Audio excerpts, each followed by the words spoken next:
Bonjour.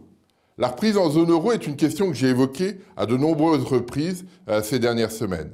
Pourtant, quand on discute autour de soi, quand on regarde les données macroéconomiques, on ne sent pas une accélération brutale, forte, qui permettrait de réduire l'incertitude dans laquelle on se situe. Alors, pour comprendre ce mécanisme et se dire que finalement 2016 sera probablement supérieur à 2015, il faut avoir deux angles d'attaque. Le premier angle d'attaque est d'observer l'histoire. Depuis le début de l'année 2011, la croissance en zone euro a été très faible, quasiment nulle. En France, elle a été très faible, très volatile, avec beaucoup de changements, beaucoup de ruptures. Et dans cet environnement, comment imaginer que l'entreprise puisse avoir un horizon dégagé? Comment peut-on imaginer que dans cet environnement très changeant, les entreprises puissent se dire « non, quoi qu'il arrive, je vais investir ». Non, ces entreprises vont attendre d'avoir un environnement plus stable pour investir.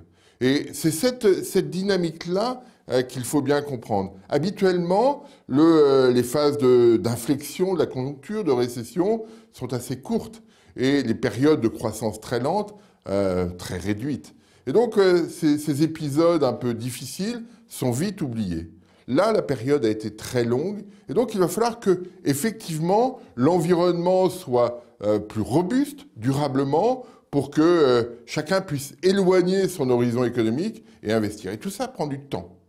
Alors, dans cet environnement, la Banque Centrale Européenne a joué le jeu. Elle a clairement indiqué à tous les intervenants sur les marchés, sur les entreprises, que les taux d'intérêt seraient bas pendant très longtemps. Donc là, on a un jalon très clair, jusqu'en 2016-2017, de taux d'intérêt très bas. Il faut, dans le même temps, pour réduire cette incertitude, que à la fois les gouvernements soient moins volatiles dans leur organisation, dans leurs mesures, pour que le cadre soit plus stable pour les entreprises ou pour les ménages. Et puis on peut imaginer que l'État puisse donner un coup de pouce à cette dynamique pour créer des incitations et réduire l'incertitude. Donc on voit bien la problématique. Pour l'instant, on laisse les choses évoluer, et c'est pour ça que 2016 sera probablement une meilleure année, mais on peut imaginer que ça aille un petit peu plus vite si l'État y met du sien. Au lieu de vouloir à tout prix réduire les déficits publics comme le souhaite Bruxelles, on peut avoir une politique budgétaire plus volontariste pour réduire la volatilité de cet environnement et finalement permettre un investissement, une reprise de l'investissement plus rapide. L'autre élément à évoquer dans cette situation, c'est que dans le passé, l'économie européenne avait un cycle très, très cohérent. Tout le monde allait dans le même sens, à peu près, à des vitesses différentes, mais allait dans le même sens. Là, on a eu, depuis 2011, un cycle économique européen très disparate, avec des pays qui ont été fortement pénalisés, comme l'Italie, le Portugal, l'Espagne, où les récessions ont été très violentes, très profondes. Et même s'il y a une reprise en Espagne depuis quelques mois, on est quand même, la dynamique d'activité reste fragile.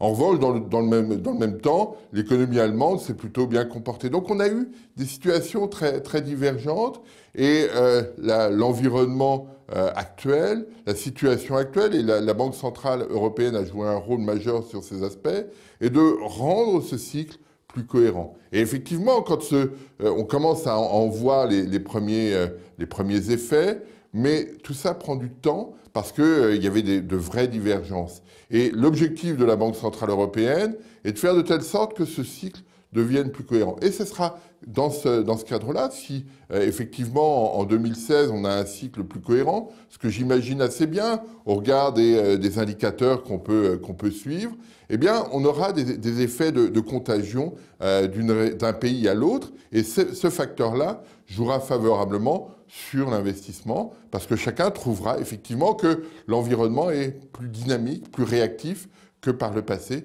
Et ça jouera très, très favorablement et permettra une accélération de l'activité. Donc voilà, on est dans cet environnement.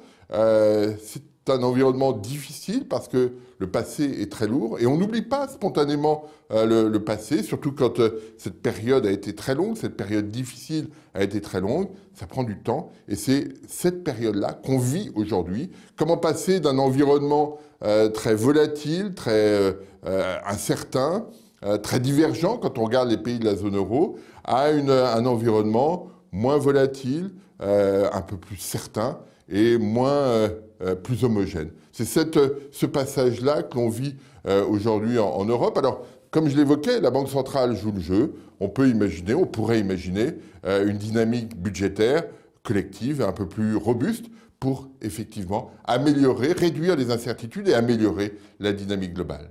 Je vous remercie.